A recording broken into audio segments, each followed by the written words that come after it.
Assalamualaikum warahmatullahi wabarakatuh. Sampurasun wilujeng tepang saram simkuring pun cahyatea anu dina waktos ieu kapapancenan ngadongeng. Dina ngadongeng ieu nyata tepung tahun PGRI anu ka-75 Kecamatan Cikadu. Simkuring dina waktos ieu bade nyandak judul batu nisan tapak Raja Galuh Pakuan wilujeng sasarengan. Nyukcruk galur tika pungkur mapai riwayat baheula kacaritakeun di hiji nagara aya raja anu katelahna Raja Galuh Pakuan. Eta raja teh ngagaduhan permaisuri. Permaisuri anu genep teu ngagaduhan turunan hiji-hiji acan. Namung permaisuri anu katujuh anu namina Naganingrum putrana Nagawira kaleresan ngagaduhan katurunan putra Pameget. Namun pas dina lahiranana soca Naganingrum ditutup ku istri raja anu sanesta.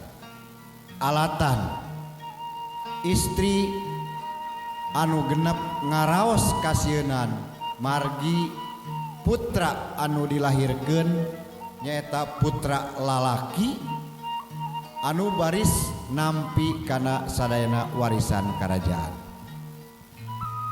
Anu akhirna eta orok dipiceun ku istri raja anu genep tea. Kalayan digentosan ku anak anjing. Sedengkeun eta orok diwadahan dina karanjang tur dibahanan nog hayam hiji. Tuluy dipiceun kawahangan Citanduy anu merenahna di Ciamis.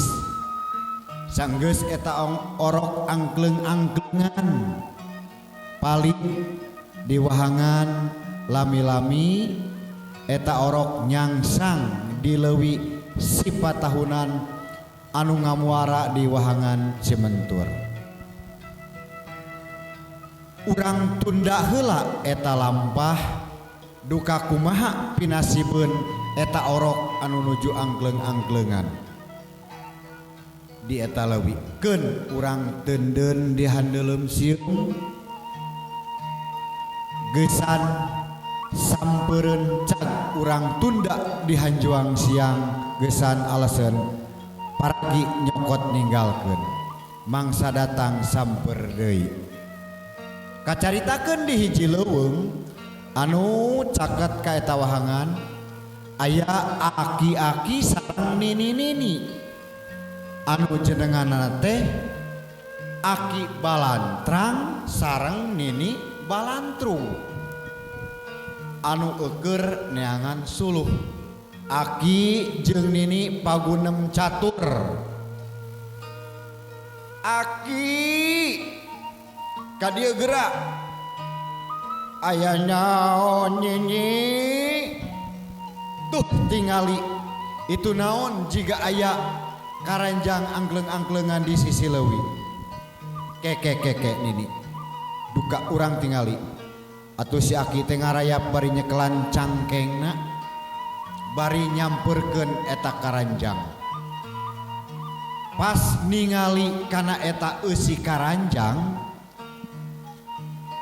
di cerna aya orok. Si Aki jeung si Nini kacida reuasna pacampur bunga. Margi eusi karanjang nyaeta orok anu sakitu kasepna jeung nog hayam. Teu antaparah deui eta orok ku si Aki jeung si Nini dicandak ka bumina. Nanging pas di perjalanan dipegat ku Nagawiru anu maksudna menta kana eta nog hayam. anu akhirna dipiara ku Aki jeung Nini sedengkeun nog hayam disileungleman ku Nagawiru. Singkat cerita nog geus megar budak ge geus gede Nagawiru mikeun eta hayam ka Aki balantrang tuluy dipiara anu kabeneran eta hayam teh hayam jago deui. Eta budak ge budak lalaki deui kala beuki gede. Hiji waktu Aki jeung Nini nyaba kaleuweung eta budak nenyo manuk jeung monyet. Budak nanya ka si Aki, "Aki, ari itu naon?" "Eta teh ngaranna manuk ciung, jalu." Dupi itu Aki adu ngajlengan atau ujlang-ajleng tidahan kadahan, naon namina? Tah eta mah namina teh wanara, jalu. Tah ku sabab hidup can boga ngaran ayeuna ku Aki rek diwaris ngaran nyaeta ngaran hidup teh Ciung Wanara. Ciung Wanara Aki ora kapidu nambal. Dupi hartosna ari ciung teh manuk, ari wanara teh monyet. Jadi ngaran hidup teh dicokot tina dua sasatoan nyaeta manuk jeung monyet kitu kaayaanana. Waktu terus nyerelek poe ganti bulan, bulan ganti tahun. Ciung Wanara geus dewasa kalayan hayam beuki ngagedean. Bewara anu mawa beja tur nepi ka Ciung Wanara. Werehing di nagara Galuh Pakuan baris diayakeun sayembara ngadu hayam. Ciung Wanara ngarasa kabita aya eta sayembara kalayan tuluy nyuhunkeun widi ka Aki jeung Nini pikeun mangkat ka puseur dayeuh sejak ngiringan kana eta sayembara.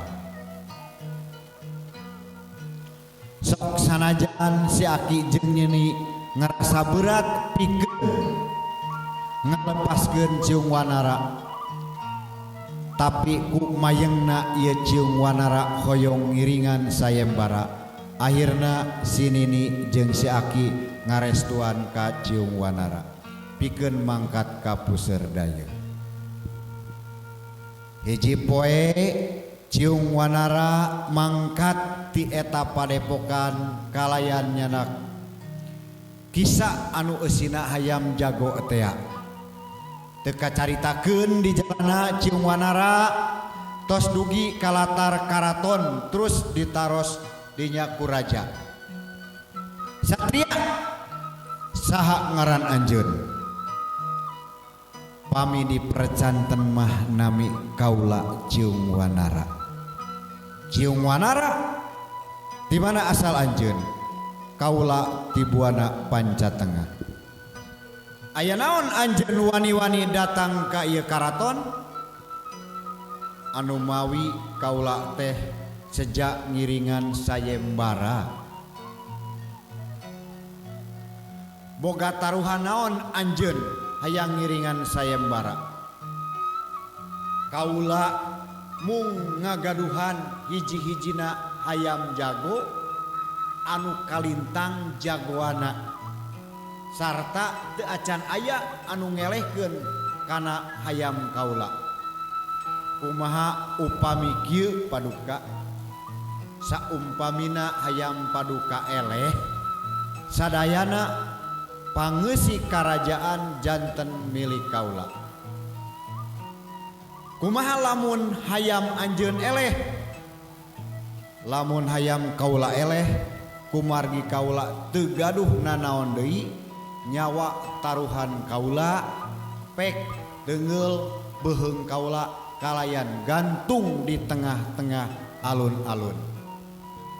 Raja bengong sakedapan ngadangu carita Ciung Wanara cek manehna eta jajaka mani gede wawanen atuh timbulna jadi penasaran kalayan telami raja sesauran Ciung Wanara nah anjeun sadar kana anu diucapkeun ku anjeun kapilu damel paduka kaula sadar sasadar-sadarna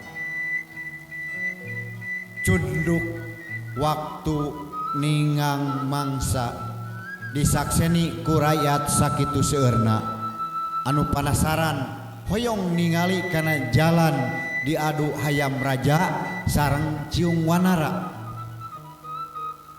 sapoe anu nyaksian seueur rame kalayan namung didinya hayam raja tetap eleh kaduana hayam raja eleh deui anu katiluna raja ngaluarkeun hayam jagoanana atuh anu lalajo teh beuki rame pisan sabab beuki panasaran kana nyaksian eta diadu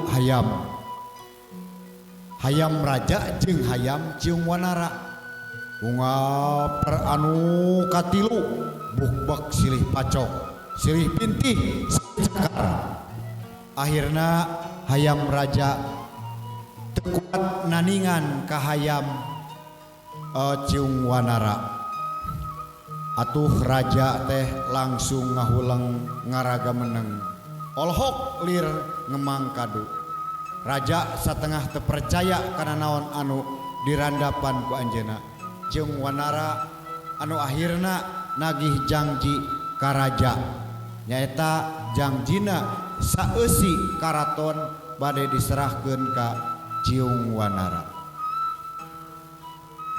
anu aturan pikeun larangan kana ngadu hayam tur eta aturan ditanjerkeun tuk dugi ka ayeuna singkat cerita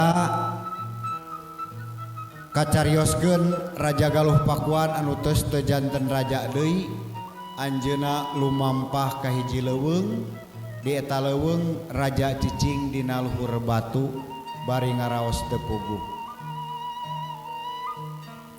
laku teu geunah manah ku alatan hanjakal parantos ngalakonan hal anu matak ngarugikeun dirina sorangan anu akhirna cok hiji penelaahan eta raja nojerkeun sukuna kana batu dirina sorangan anu akhirna cek hiji penelaahan tuluy luncat dugi ka tilemna maklum raja anu sakti mandraguna pas nojerkeun sukuna kana batu kalaka satapak sampean raja kalayan batu eta diabadikeun di salah sawios hiji taman anu ayeuna di Ciamis batu nisan tea mung sakitu carita